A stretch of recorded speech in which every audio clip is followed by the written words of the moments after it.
This is a real quick video to show you what I wear on my bottom when it rains. A couple of years ago, my wife and I were driving down to see my daughter perform at a halftime at a football game, and it was a hurricane that was ripping up the East Coast, and we realized that maybe we should get some better rain gear.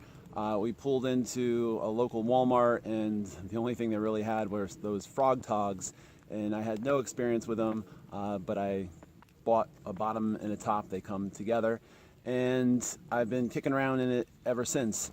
I was looking online and I saw these rain kilts that were now becoming all the rage with thru hikers, and I figured, why not modify my rain pants with one easy modification to make a better, or to make an alternative to a rain kilt.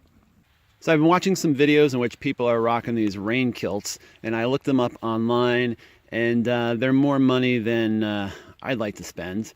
And so I was looking for a cheap alternative. I had these rain pants from Frog Toggs already. I don't really wear them out when it rains because they were so big. They're like extra large, which normally I wear an extra large, but these are just, they seem exceptionally large. So they're really baggy. So what I ended up doing is I was going to cut these into a rain kilt. I was going to go straight across at the crotch and make them just like a skirt, a kilt.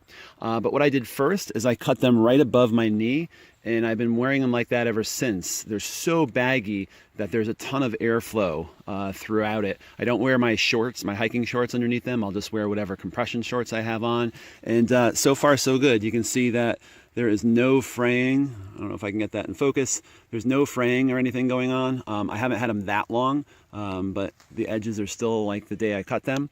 And also, you know, the rain kilts, I think we're coming in around 4 ounces for maybe 40 bucks or so, depending on whether you're looking at Z-Packs or you're looking at one of the other brands. And if the raincoat and the pants cost 20 bucks. So if what you're looking at in front of you is 10 bucks, and this pair weighs about 5 ounces. And again, that's an extra large. So obviously if you're wearing a smaller size, it would be under 5 ounces. So for 10 bucks, I'm loving my rain shorts. It's dry right now, but it was raining this morning. I wore them out this morning. It was about, I think, 38 degrees this morning.